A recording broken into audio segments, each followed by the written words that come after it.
Okay, so we're streaming. Hopefully some people can see this now.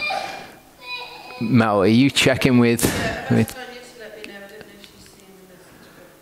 Okay, well, I'll just start from here anyway.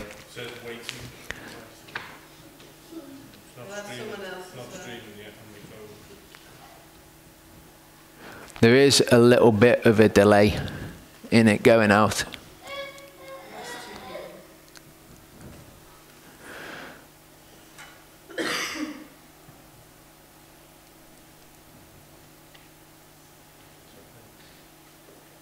It's up? Okay.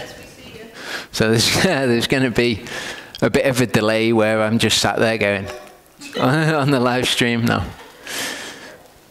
Well, I'll just recap for the people who are online. Okay, basically what I'm looking at is how intimately involved in our lives Yehovah is. In everything, absolutely anywhere that we go, anything that's happening in our life, Yehovah knows about it, and it's his will that it's happening. Now, we're going to have a look at reasons why bad things might be happening and things like that, but absolutely don't think that he's ever forgotten about you. Well, he doesn't know what's going on, even if you think that it's bad. I'm sure Jeremiah, when he was in the dungeon, must have thought, what on earth is going on? Okay, so verse 17 says, Yehovah is righteous in all his ways and kind in all his works. Yehovah is near to all who call upon him and to all who call upon him in truth. He does the desire of those who fear him, and he hears their cry and saves them. Yehovah preserves all those loving him, but all the wrong ones he destroys. And this is kind of like a persistent theme. Okay, he will preserve the people who love him and fear him. He'll preserve their life unto eternal life. The wrong ones he'll destroy. Going back to the idea of don't fear him who can kill the body, fear him who can kill the body and soul. Because even if it's part of his plan for you to give your life because you will not deny him and you will not deny his name, he will still preserve you. He'll still preserve your life unto life eternal. But the wrong ones, whatever they do, they'll be destroyed. So don't find yourself in a situation and think, I've got to do something to save my own life here or to make something about my life better or more comfortable. If it involves breaking the word of Yehovah, absolutely do the word of Yehovah and do evil to yourself, if you like. It says that he let them suffer hunger in the wilderness to test them, to see what was in their hearts.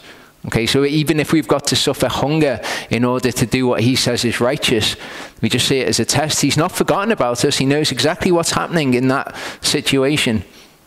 All he's trying to do is see those who love him and who are the wrong ones. My mouth speaks the praise of Yehovah, and let all flesh bless his set-apart name forever and ever. Proverbs 19:20-23 says, listen to counsel and accept discipline so that you're wise in your latter end. This is the other thing which is involved in these things. There's having just weights and measures. There's not lying. There's also accepting discipline, because it could be in that situation that it's discipline that's happening in your life. We'll see those four sort of things around it. Many are the plans in a man's heart, but it is the counsel of Yehovah that stands. And we're going to be looking at what it is for us to make plans in our heart about what to do. Are we to wait on every decision and be like, I'm just waiting for Yehovah to tell me what plan to make in my heart? Plans are in our hearts, what we decide to do. The counsel of Yehovah that will stand in the end, though. What is desirable in a man is his kindness. A poor man is better than a liar. So also what we see around these things is kindness. The fear of Yehovah leads to life, and he remains satisfied. He is not visited by evil. Proverbs 16:1-9 says, to a man belongs the preparations of the heart, but from Yehovah is the answer of the tongue. So we make our plans. Yehovah will establish them or not. All the ways of a man are clean in his own eyes, but Yehovah weighs the spirits. Commit your works to Yehovah, and your plans shall be established. Yehovah has made all for his purpose, and also the wrong for the day of evil. So as we go through this, what we're going to see is we make our plans, and we don't know which plans are going to succeed and which plans are going to fail. But we do what is according to our heart. But we remember through all of it that for all of our works, he will bring us into judgment. Okay, so we commit our works to Yehovah. We remember that for all of them, we'll be brought into judgment. If we do that, then he'll be with us. Everyone proud in heart is an abomination to Yehovah. Hand to hand he goes not unpunished. By kindness and truth, crookedness is pardoned. And in the fear of Yehovah, one turns away from evil. When a man's ways please Yehovah, he makes even his enemies to be at peace with him. And we saw that. We saw that with Jeremiah. We saw it with Daniel. We see it all the way throughout Scripture. Better is a little with righteousness than a large income without mishpat. I think as I'm going through the Torah portions, I'm just going to put the word mishpat in there instead of judgment or right ruling, because they don't really get it. The English concepts aren't really mishpat. Mishpat is Yehovah's idea of what justice is. In whatever situation, you do whatever justice is. It's kind of like righteousness, but it's doing right by other people, doing what is just in the situation. A man's heart plans his way, but Yehovah establishes his steps. An oath is on the lips of the king. In mishpat his mouth trespasses not. A right scale and balances are of Yehovah.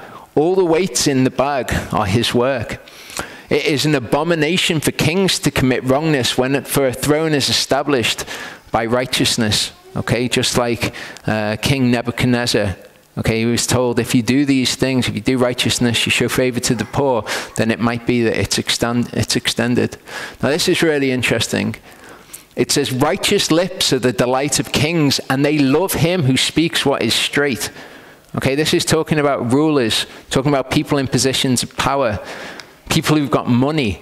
Okay, all of these people are used to people coming to them and lying to them and twisting things and trying to manipulate them and trying to get something out of them. I've worked with somebody who was in a position where he had considerably more wealth than the people under him. And they would always be coming to him to try and get money out of him in one way or another.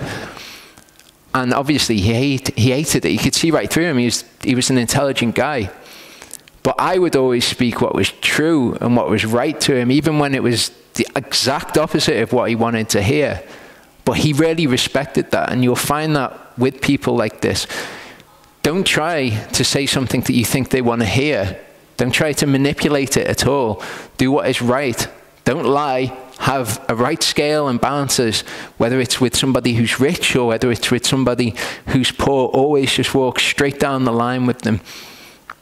Kings, rulers, people of power love righteous lips. They love him who speaks what is straight, because more or less they're just not used to it.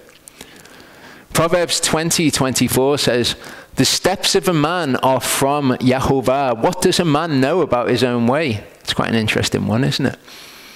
Jeremiah 10:23-24 says, O Yehovah, I know the way of man is not in himself. It is not for man who walks to direct his own steps. He makes the plans of his heart, but he submits them to Yehovah. If he's one of Yehovah's people anyway. O Yehovah, chastise me, but with mishpat, with justice. Chastise me justly, not in your displeasure, lest you bring me to naught. Again, it's where you're going to end up. You're going to be chastised in his displeasure and you're going to be destroyed, or you're going to be chastised by him and brought back onto the path where your body and soul will not be destroyed. Ephesians 2:8-10 says, for by favor or by grace you have been saved through belief, and that not of yourselves, it is the gift of Elohim. It is not by works, so that no one should boast. Okay, Elohim shows favor to whom he will show favor. For we are his workmanship, created in Messiah Yeshua unto good works, which Elohim prepared beforehand that we should walk in them. But if we just do what is right, like Jeremiah, who is just like, he was like, okay, I'm just going to go and do what Yehovah has told me to do. He spoke to him and said, go to this place. He went out the gate, he got captured, he found himself in prison, but he was just doing what was right. Daniel, who just went about his life doing what was right, praying to Elohim, doing the things that are right in Elohim's sight, and then he was known so that in that particular situation, he was called upon. Okay, these things have been prepared beforehand that we should walk in them. Okay, Yeshua was slain before the foundation of the world. That was a work that was prepared beforehand that Yeshua should walk in it. Ecclesiastes 11:4-9 says, "He who watches the wind does not sow. He who looks at the clouds does not reap." Okay, so if you're looking for signs before you do something, you're not going to do it. As you do not know what is the way of the wind, or how the bones grow in the womb of her who is with child, so you do not know the works of Elohim who makes all. Okay, we're not going to be able to pre-figure out everything that Elohim's going to do. We just get on and do stuff. Sow your seed in the morning, and until evening do not let your hand rest, since you do not know which prosper, this or that, or whether both alike are good. You don't know what's going to come. Don't know what's going to work, what's not going to work. Just get on and do it. Sweet also is the light, and good for the eyes to see the sun. But if a man lives many years, let him rejoice in them all. But let him remember the days of darkness, for they are many. All that is coming is futility. So we're told to remember the word of Elohim, to do right, basically. It says, "Rejoice, O young man, in your youth, and let your heart gladden you in the days of your youth. Walk in the ways of your heart and in the sight of your eyes, but know that for all these, Elohim brings you into mishpat." You've got to do what's just, but walk in the ways of your heart according to the sight of your eyes. Just do the things that are in front of you. But know that in doing them, you've got to walk straight. You've got to walk correct when you do them. James 4:13-15 says, "Come now, you who say today or tomorrow, let us go to such and such a city, spend a year there and trade and make a profit. When you do not know of tomorrow, for what is your life? For it is a vapor that appears for a little and then disappears. Instead of your saying, if the master desires, we shall live and do this or that. But now, you boast in your proud speeches. All such boasting is wicked." This word desires is his will. What's often translated as his will. Okay, so when we say, I'm going to go and I'm going to do this, I'm going to do that, we don't just proudly state that that's what we're going to do, because we make the plans of our heart, but he establishes our steps. So we make the plans in our heart and we say, if Yehovah wills, we will do this, or we will do that. Anything else, all such boasting is wicked, in just declaring, I'm going to do this or I'm going to do that. Psalm 37 says, "Do not fret because of evildoers. Do not be envious of the workers of unrighteousness, for they soon wither like grass and fade like green plants." Again, the theme that's throughout all of this, you've got the people who will end up in Sheol at peace and at rest, even if they've got to give their lives for that. And then you've got the wicked who are just going to pass away. Trust in Yehovah and do good. Dwell in the earth and feed on steadfastness. Delight yourself in Yehovah and let him give you the desires of your heart. Commit your way to Yehovah and trust in him, and he does it. You make the plans in your heart, he establishes your steps. And he shall bring forth your righteousness as the light and your mishpat at midday. If you're trusting in him and you're doing his word, you're doing what he says is righteous, he's going to bring forth your righteousness. You will then be doing righteousness because you've trusted in him and committed your ways to him. Rest in Yehovah and wait patiently for him. Do not fret because of him who prospers in his way, because of the man doing wicked devices. Don't look around and say, look at all of these people, they're doing so much better than we're doing, because they're not. Don't look at them and be envious of them. Abstain from displeasure and forsake wrath. I like that. Oh no, I was doing wickedness, but at the moment I'm going to do good because, you know, I'm abstaining from displeasure. I'm abstaining from the wrath of the Lord at the moment. Do not fret also to do evil, for evildoers are cut off, but those who wait on Yehovah, they shall inherit the earth. And this is a theme that we'll see throughout this, about inheriting the earth. Okay, don't fear those who can kill the body. Fear him who can kill the body and soul. Yet a little while and the wrong is no more, and you shall look on his place, but it is not. For the meek ones shall inherit the earth and delight themselves in plenty of peace. The wrong plots against the righteous and gnashes his teeth at him. Yehovah laughs at him, for he sees that his day is coming. The wrong have drawn the sword and have bent their bow to cause the poor and the needy to fall. to slay those who walk straightly. So again, they devise these things against the righteous. Okay, they've drawn their swords, they've bent their bow. Their sword does enter into their own heart, and their bows are broken. Better is the little of the righteous one than the riches of many wrongdoers.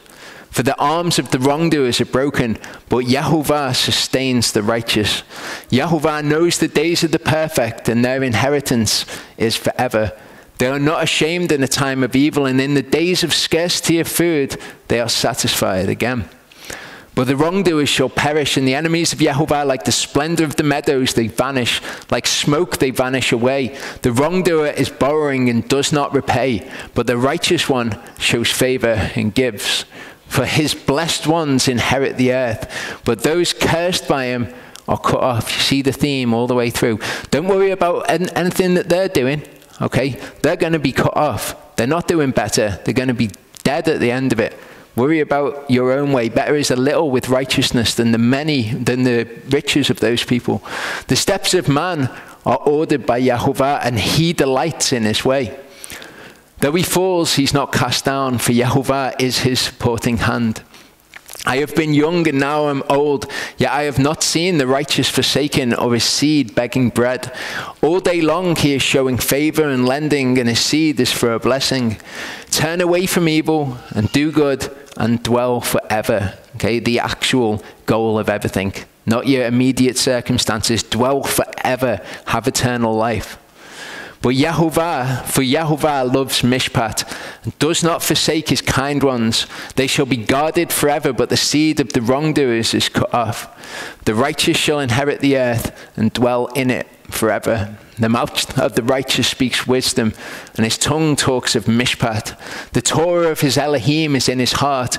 His steps do not slide. The wrong one is watching for the righteous and is seeking to slay him. Yahovah does not leave him in his hand or let him be declared wrong when he is judged. So the evil, they'll be trying to do harm to us. Yahovah is the one who's in control of all of that, and he will not let them. Wait on Yahovah and guard his way, and he shall exalt you to inherit the earth. When the wrongdoers are cut off, you shall see it. I have seen the wrongdoer in great power and spreading himself like a native green tree. Again, it kind of harkens back to the imagery of the dream that we had of the big tree. Yet he passed away, and see, he was not. And I sought him, but he was found not. Watch the perfect and observe the straight, for the latter end of each is shalom. But the transgressors shall be destroyed together. The latter end of the wrong shall be cut off. But the deliverance of the righteous is from Yahovah, their strength in the time of distress. And Yahovah does help them and deliver them. He delivers them from the wrongdoers and saves them, because they took refuge in him. Proverbs 3, my son, do not forget my Torah, and let your heart watch over my commands. For length of days and long life and peace, shalom, they add to you. Let not kindness and truth forsake you. That's an interesting one as well. Like the idea of I'm abstaining from wrath. I'm abstaining from Yahovah's displeasure. Don't let kindness and truth forsake you. Yahovah's kindness and truth, don't let them forsake you by straying from the Torah. Bind them around your neck, write them on the tablet of your heart, because if you do this with the commandments, then kindness and truth will not forsake you, but it's your choice about how you live. Thus finding favor and good insight in the eyes of Elohim and man. If you find favor and good insight in the eyes of Elohim, his kindness and truth will not forsake you. But you also find it in the eyes of man, and we see examples of that throughout Scripture. Trust in Yahovah with all your heart and lean not on your own understanding. This is exactly what the Dudeks were doing, isn't it? Okay, they could have lent on their own understanding. They could have gone about it and tried to make things the way that they wanted them to be. They could have thought, wow, great, we've got this, we've got the stamp on our passport. Oh, we got it 3 days early, and now we're in a load of a mess. Know him in all your ways, and he makes all of your paths straight. Exodus 11, 2-3. Speak now in the hearing of the people, and let every man ask from his neighbor, and every woman from her neighbor, objects of silver and objects of gold. Okay, what do you think would happen if you went next door and knocked on the door and said, have you got any silver or gold? If you have, I'd like very much if you gave it to me. Okay? It would be a nonsense, wouldn't it? But if Yehovah gives us favor in their eyes, he can do whatever he wants. We're never to look at our situation and despair and say, well, that's the end of it. If I follow Yehovah's word here, I'm going to find myself destitute. I'm going to find myself poor. Yehovah gave the people favor in the eyes of the Mitzrites. And the man Moshe was very great in the land of Mitzrayim, in the eyes of Pharaoh's servants and in the eyes of the people. If he wants to give you favor in somebody's eyes, he can do it in a second. We've seen this happening to people when they've gone over their jobs and they've said, you know, I need 9 days off so that I can go to Sukkot this year. This is just a bizarre thing, isn't it? That people would never grant anybody else. And yet they're given favor in the eyes of these people. They love those who speak straight. They love those who speak righteousness. Probably don't even know why they like it or why they're even doing the things that they're doing. John 9, 1-3. This brings us to illness. Okay, because what is it in our lives when we're ill, when we have illness? What are the things, what are the possibilities? As I say, received a number of emails about this. People kind of, oh, what's going on, Lord? I'm walking in your ways. John 9, 1-3 says, and passing by, he saw a man blind from birth. And his disciples asked him, saying, Rabbi, who sinned, this man or his parents, that he should be born blind? So they instantly, as many people do, go to sin first and say, who was it that sinned in order for this man to be born blind? And the sin of people's parents can cause them to have defects. I knew somebody who had no arms. He had hands, but he had no arms. And he couldn't walk properly. He had to walk on a walker. And it was because his parents were heroin addicts. His mum was a heroin addict when she was pregnant. And so he was born with that affliction. So you could absolutely see it just in that regard. But Yeshua answered, saying, neither this man nor his parents sinned, but that the works of Elohim might be made manifest in him. So when we look at our situations, you know, I've had great healing in my life. I've had neurological condition healed, and I've had my eyes healed. Charlie's had his liver healed back to the liver function test of a baby after being an alcoholic. And what I've observed from those sort of things is when Yehovah's got some kind of purpose that he wants to fulfill in it, then he will bring healing. You know, if I'd continued with that neurological condition, I wouldn't have had motor functions, and any intellectual capacity would have been greatly diminished. And he healed me of that.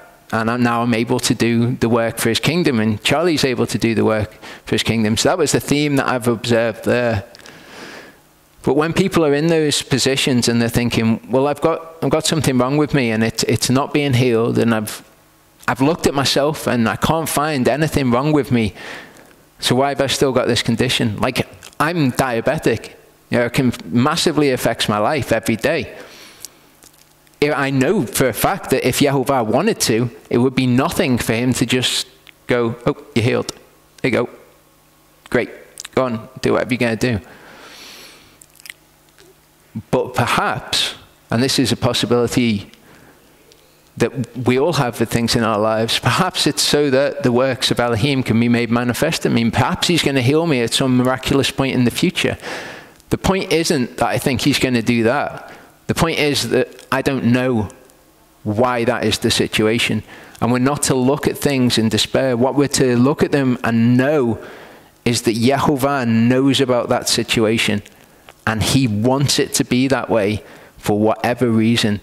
His ways are higher than our ways. His thoughts are higher than our thoughts. And we are to just accept it. And accepting it is actually perhaps the point in the trial in the first place, as we'll get onto.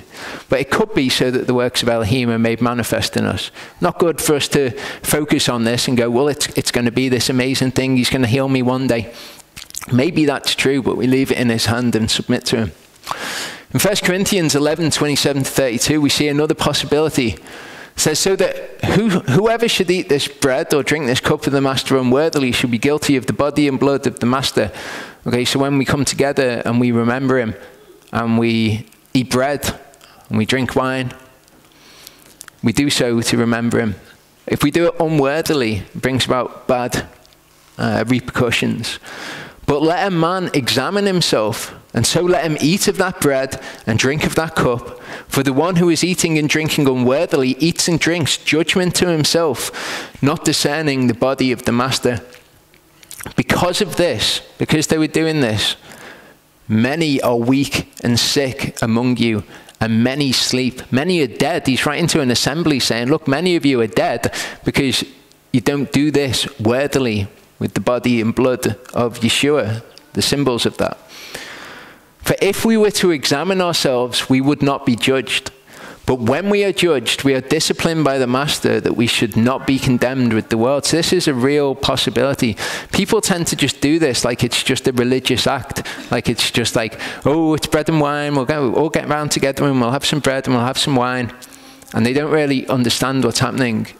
And they'll do it in a position where they've got sin in their lives. And they'll just be like, oh, well, obviously that doesn't matter. I'm just going to have the bread and wine because it's bread and wine time.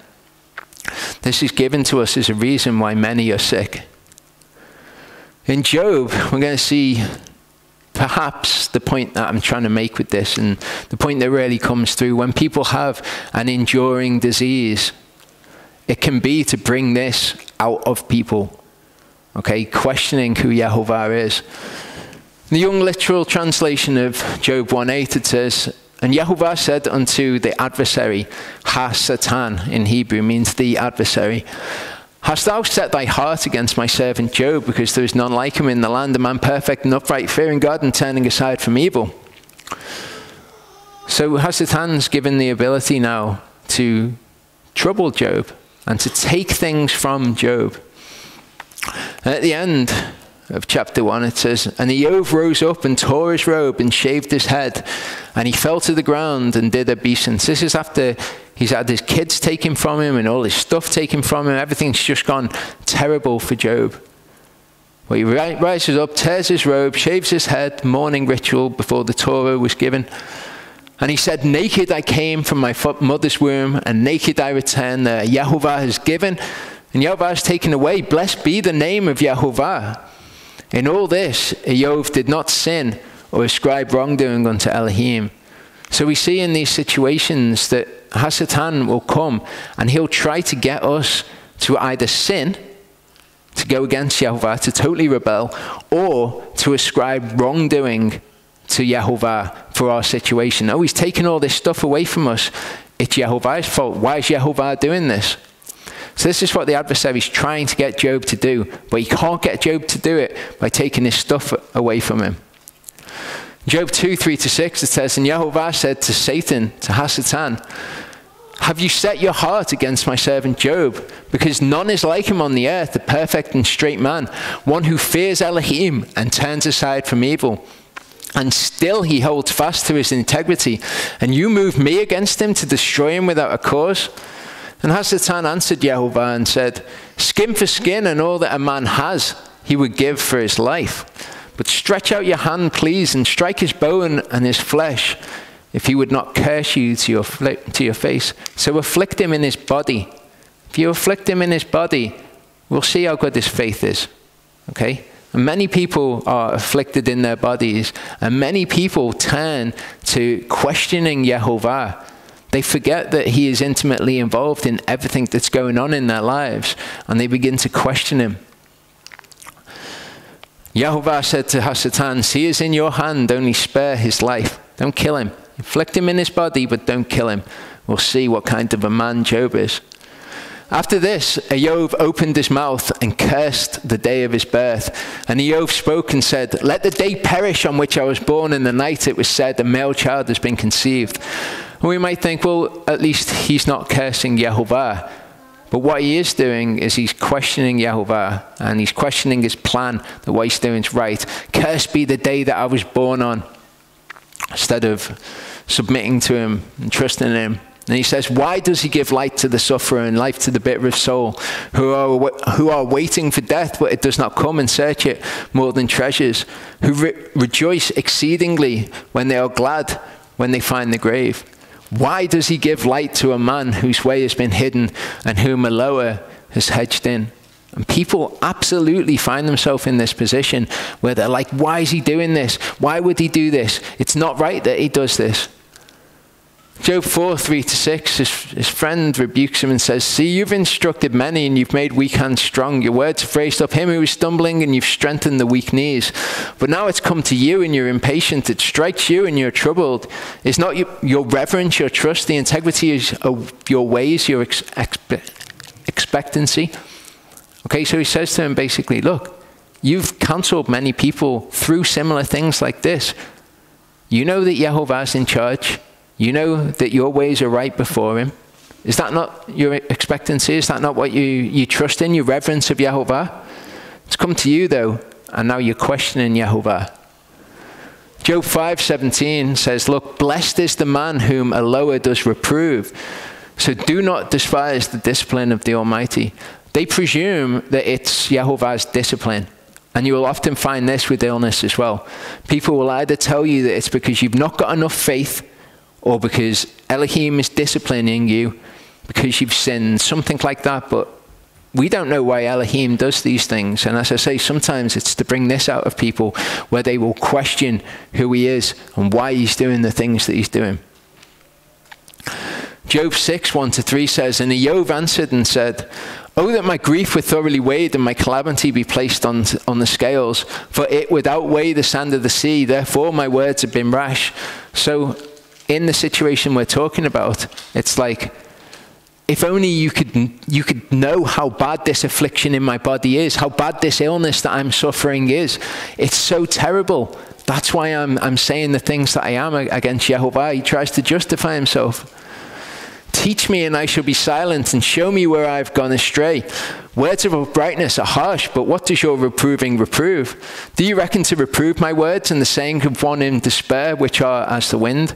So it's like if we went to somebody who was suffering great sickness, and they'd said, if only you could appreciate just how bad this was in my life. You say, look, you can speak these things to me and say that I should trust in Yehovah, but what are you hoping to achieve through this? All that you're reproving are the sayings of one in despair. You're not reproving somebody who's doing something wicked. So at this point, Job won't recognize that he's doing wickedly. Job 7, 12-21 says, am I the sea or a sea monster that you set a guard over me? And he really starts to lay into Yehovah at this point. When I say my bed does comfort me, my couch does ease my complaint, then you frighten me with dreams and make me afraid with visions. Be like, when I seek comfort in my bed because of my illness, I'm in discomfort and I turn over and my side hurts and, whatever the situation is. But ascribing it to Yehovah, so that my soul chooses strangling death rather than my bones. I have wasted away, I would not live forever. Leave me alone, for my days are a breath. What is man that you should make him great, and that you should set your heart on him, so that you should visit him every morning, trying him every moment? How long do you not look away from me, nor leave me alone till I swallow my saliva? Have I sinned? What have I done to you, O watcher of men? Why have you set me as your target, so that I am a burden to you?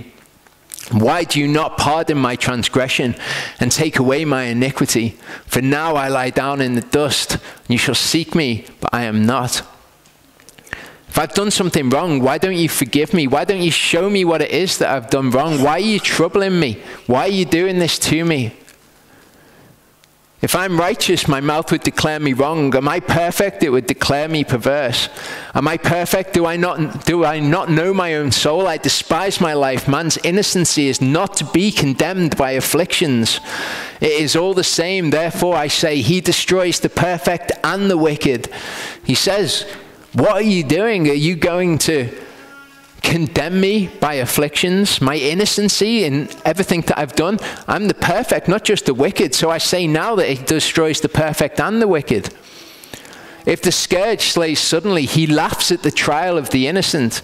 Earth has been given into the hand of the wicked. He covers the faces of its judges. If it is not he, then who is it? His friend Zophar the Amathite said, should the multitude of words go unanswered? Should the man of lips be declared right? Should your babbling silence men, and should you mock and no one make you ashamed?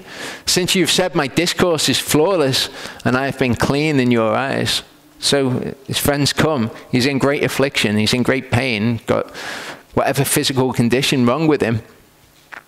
And they're telling him what's right.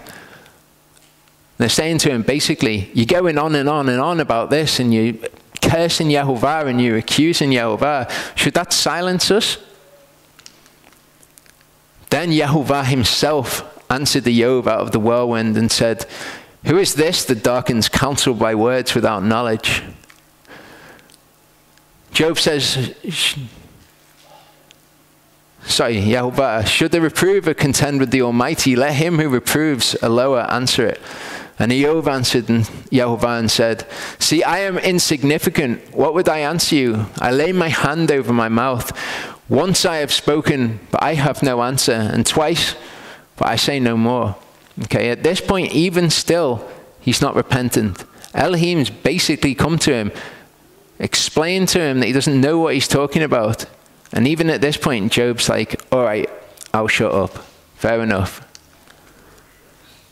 But later, and I'd suggest that people read Job chapters 38 through 42.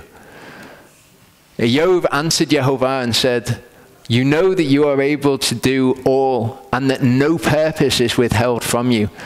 Who is this that hides counsel without knowledge? Therefore, I declared, but I did not understand. Matters too marvelous for me, which I did not know. Okay, and I would say to anybody who is watching this online, who is ill, look at Job's attitude. Okay, if you've come to a point where you're despairing, and you think, I just can't go on with this pain, or whatever it is, know that Yehovah has brought that about in your life for a purpose. And this is one of the purposes that he has.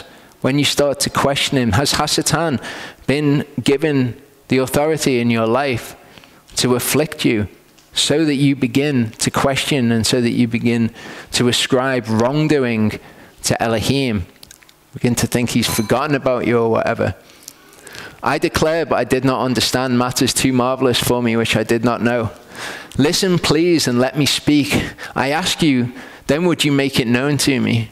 I have heard of you by the hearing of the ear, but now my eye sees you. Therefore I despise myself and repent in dust and ashes. I had an intellectual knowledge of who you were, and I knew that I should trust in you, and I knew this, that, and the other. But now I understand, because these things have been brought to bear. Therefore he repented. And that's my advice for anyone who's in this situation, who has found themselves questioning Yehovah. Whatever it is, whatever reason he's doing it, maybe he's doing it to make his name great in the eyes of other people.